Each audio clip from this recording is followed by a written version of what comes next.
Hey everyone, welcome back. Contract negotiations, they can make or break you, right? Oh, absolutely. High stakes. Especially for startups or, any business, really. Yeah. So we're diving back into RamenLegal, their guide, Mastering Contract Negotiations. A strategic guide for startups and business owners. Yeah, exactly. We're going to pull out the best stuff, the most actionable advice, so you can really level up your negotiation game. I think we can definitely do that. All right, so they kick off talking about power dynamics. Okay. And this is interesting. They say power, it's not just about, the size of your company. Not just about being the big guy. Right. They bring up Shopify. Back in the day, like 2010, Early days, yeah. they were still small, but they got amazing payment processing terms. Huh. How'd they do that? They knew their value, even back then, and they weren't afraid to leverage it. I see. So they kind of flipped the script. Exactly. Like, we may be small, but we bring something unique to the table. Love that attitude. Then they dive into this thing called BAIT AT&A, best alternative to a negotiated agreement. Right. Your plan B. Exactly. So for startups, for anyone really, what's the big deal about BT&A? Think of it as your safety net. Strong alternatives. You've got more power. Okay, I'm listening. They use Zoom as an example. Early on, they always had multiple cloud service providers on the hook during negotiations. So they weren't stuck with just one. Exactly. They had options. So it's not just a backup plan, it's like having multiple good options, right? It's about choice. And that gives you leverage. Makes you more confident to walk away if you need to. Exactly. And you know what else is crucial? Preparation. Thorough preparation. They say that in the guide. Oh, yeah. They're big on preparation. Makes sense. They even go so far as to say it's the key to success. Okay, I'm sold. Tell me more. They use Stripe as a fantastic example. Before even thinking about partnerships with banks, Stripe spent months, becoming experts on the banking industry, not just the surface stuff either. So deep dive before the conversation even starts. You got it. They knew the bank's concerns before the banks did. Wow. So what was the big win? They came to the table not just with a product, but solutions. Solutions to problems the banks didn't even know they had. That's brilliant. So they weren't just another tech company, they were problem solvers. Exactly. Totally changed the dynamic. Love it. So they break down preparation into three things. Yeah. Market intelligence, stakeholder analysis, and financial modeling.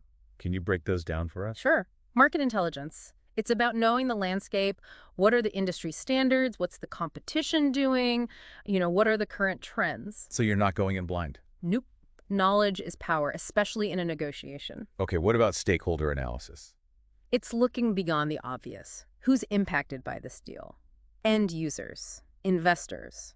Understand their motivations, their concerns. So you're thinking a few steps ahead, like a chess game. Exactly. And then there's financial modeling. The numbers game. You got to know your limits, right? Where are your deal breakers? And find those win-win solutions. Whoa. Precisely. You got to understand the numbers, how different scenarios might play out. So basically, do your homework, know the market, the stakeholders, the financials. Knowledge is your superpower in a negotiation. Absolutely. And it's not just about having the knowledge, but how to use it strategically. Ooh, let's talk strategy. The first tactic they mentioned is anchoring. Oh, okay. Yeah. And they use Salesforce and Slack, the acquisition. Big deal. Yeah. So Salesforce, they started the price discussion at $27.7 billion. Whoa. Right. Sound like a simple start, but it was strategic. Yeah. They anchored the conversation high. So instead of haggling over the price? They shifted the focus to the terms of the deal. Smart move. Yeah.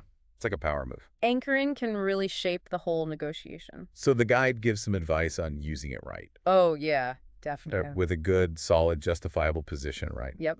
Research it, back it up. But be ready to adjust. Keep that initial number in mind, though. Right. And use it when you've got a strong market position. Exactly. When you're in a good spot. Makes sense. So it's about setting the stage, knowing when to hold firm, when to flex a little. You got it. It's powerful, but use it wisely. So we've got anchoring, setting the tone.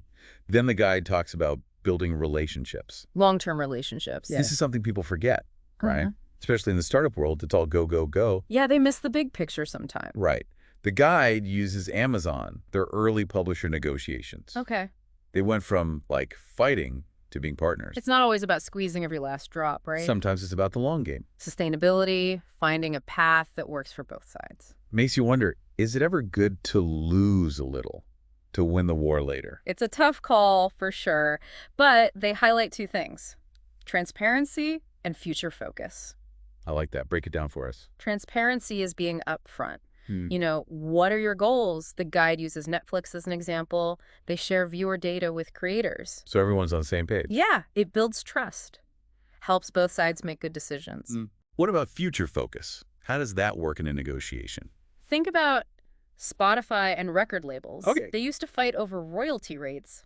Now, data sharing partnerships. So they realize they need each other to succeed. Right. It's not just a one-time deal, it's the start of a relationship. That long-term vision, I love that. Yeah. And speaking of finding solutions, the guide talks about creative problem solving.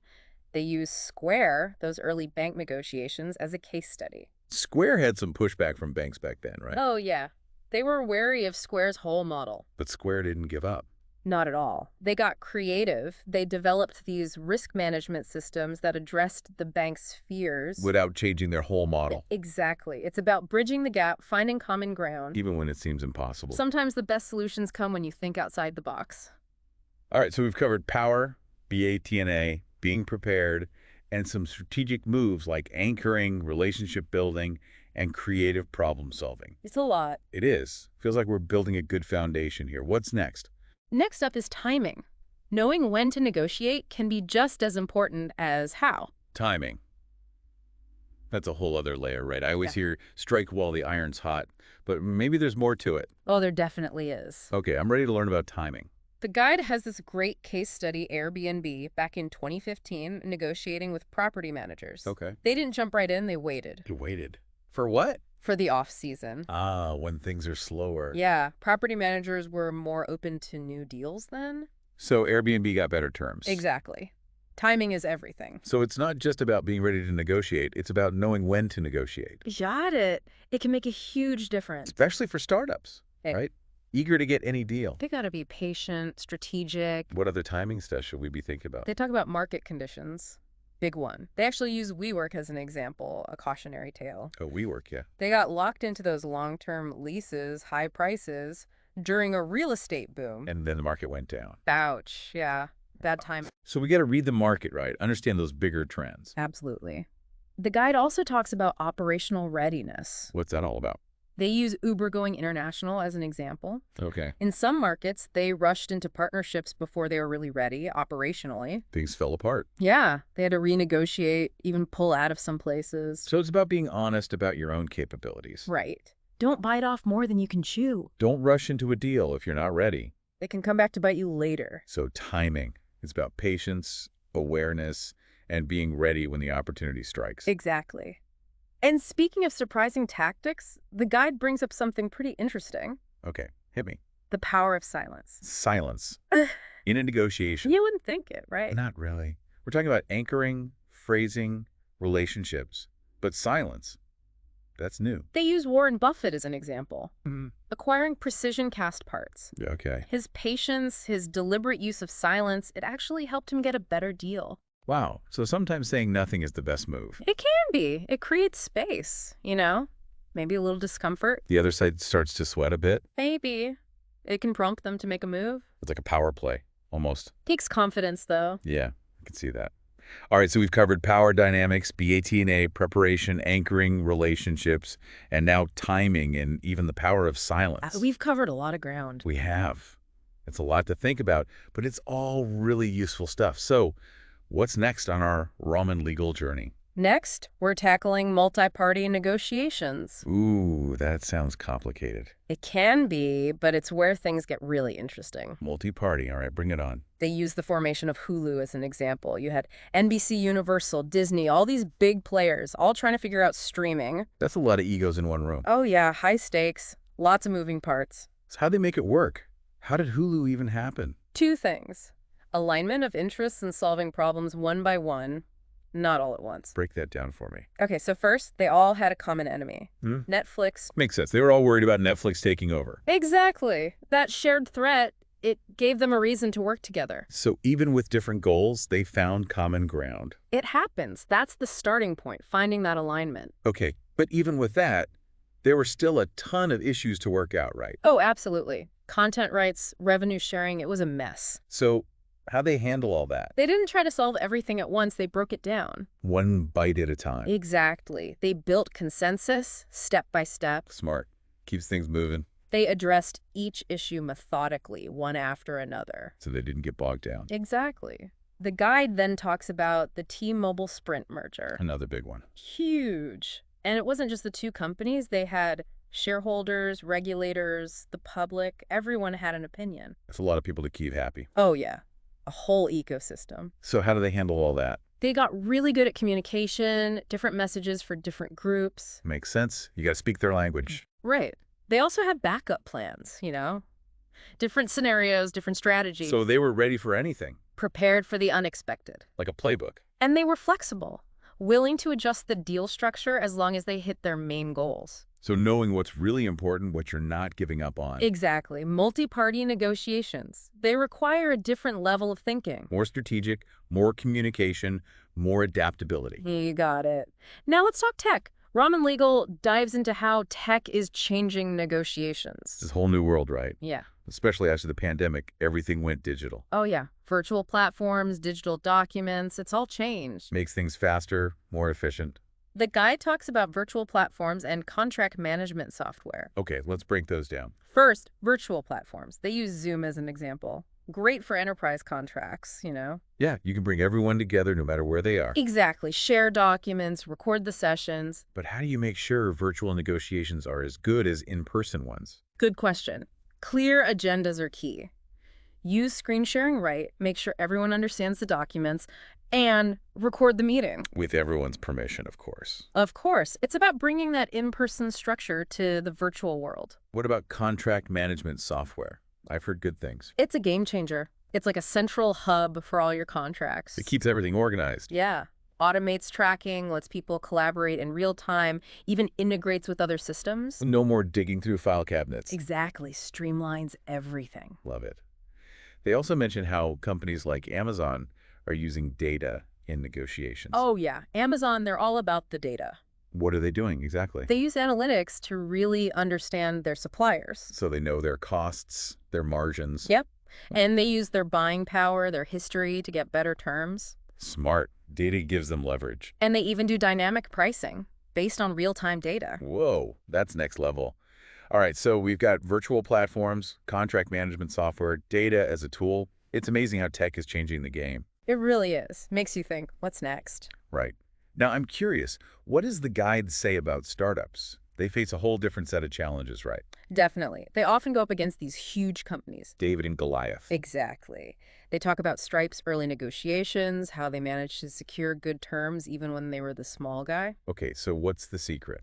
How do startups level the playing field? It's about building credibility. Yeah. You got to demonstrate your expertise, showcase your unique value. Even if you're the new kid on the block. Exactly. Show them you're not just a fad, you're here to stay.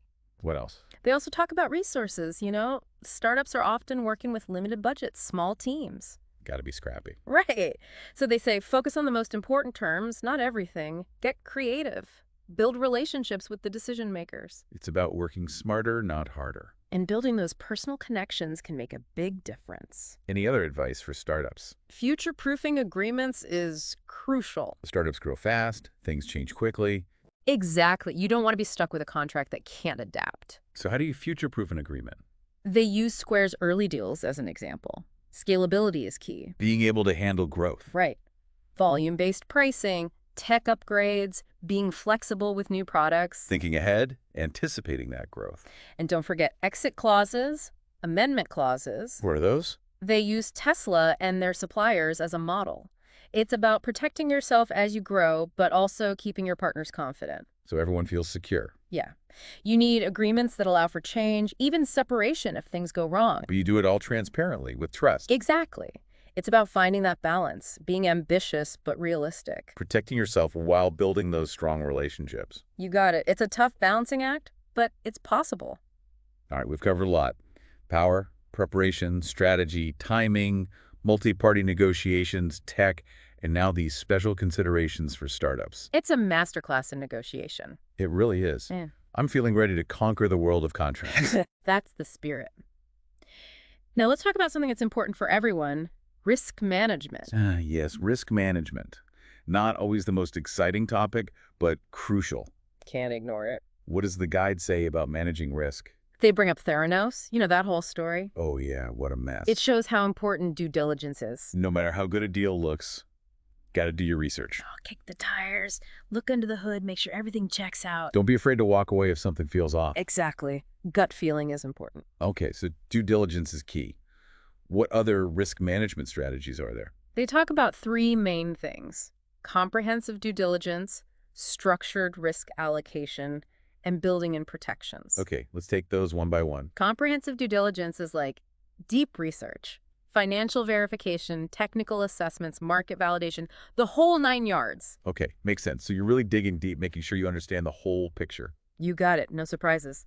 What about structured risk allocation? What's that all about? It's about defining things clearly in the agreement, like representations and warranties. Representations, Yeah. warranties. Those sound like legal terms. They are. A representation is a statement of fact. Like, we have the right to sell this product. Exactly. A warranty is more like a promise about quality or performance.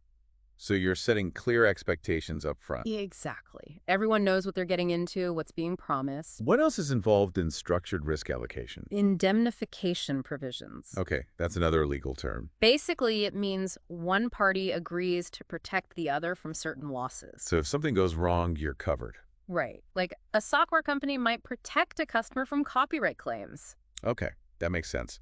Anything else? Liability caps and baskets. Those sound interesting. A liability cap sets a limit on how much money one party can be held responsible for. So there's a maximum. A basket is like a threshold. Okay, so you have to reach a certain level of loss before you can claim anything. You got it. It's all about managing risk, setting boundaries, and knowing what happens if those boundaries are crossed. It sounds like you're building a safety net. Exactly. Proactive risk management. Now, the third strategy is building in protections. Okay, what kind of protections are we talking about? They use Spotify and their record label deals as an example. Performance metrics, regular reviews, clear dispute resolution procedures, those are all important. So you can make adjustments as you go. Exactly. Or even end the agreement if it's not working. So you're not locked in forever? It's about having options, a safety valve.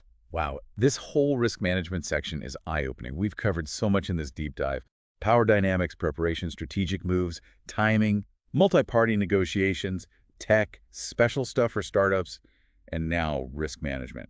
What's next? Now it's time for real-world examples, successes and failures. Ooh, case studies. I love case studies. Let's see how this all plays out in the real world. Okay, hit me with those case studies. They start with Slack, their enterprise contracts. Slack, yeah, they've done pretty well. They used tiered pricing, customizable service levels, clear timelines for implementation. So they had different options for different clients. Yeah, different needs, different budgets. But it was all clear upfront what you get when you get it. Exactly. Transparency is key. Makes sense. What other wins did they highlight? Square, their bank partnerships. Square and the banks, that's a good one. They used their tech, their regulatory compliance, and they built those partnerships step by step. Didn't try to do too much too fast. Right. Started small, earned trust, expanded gradually. A good lesson for startups. Right. Patience. Definitely. Don't forget the cautionary tales, though. Oh, right. Bring on the failures. They use WeWork, their lease problems, as a learning moment. WeWork, yeah, that was a wild ride. Overcommitment, not understanding market cycles, no flexibility in their agreements. Things change fast, you got to be ready. Exactly. WeWork learned that the hard way. So from Slack's flexibility to Square's patience to WeWork's, well, mistakes, it's all valuable, right? Absolutely. Real-world examples bring it all home. This whole deep dive, this RamenLegal guide, it's been amazing. Packed with insights. I feel like I can go out there and negotiate anything now. That's the spirit. But remember, no one size fits all, right? Adapt it to your situation, your industry. Exactly. Take these principles, make them your own. So as we wrap up, any final words of wisdom from RamenLegal? What do they want us to remember? They emphasize that negotiation, it's a mix of things. Preparation, strategy, timing, and then actually doing it. Putting it all into practice. Right. And for our listeners, startup founders, business leaders, it's about knowing your strengths, doing your research, building those relationships. And staying flexible, protecting what matters. You got it. Learn from everything, the good and the bad. Always be learning, always improving. The guide's final thought is this. the best negotiators. They stay true to themselves, their values. They use each negotiation to build those long-term relationships. Not just about winning, it's about building something that lasts. Exactly. Finding solutions that work for everyone, that create value. That's a great way to put it. It's been awesome talking about this with you. Likewise. And to all our listeners, thanks for joining us on this deep dive. Keep learning, keep negotiating, and until next time, good luck out there.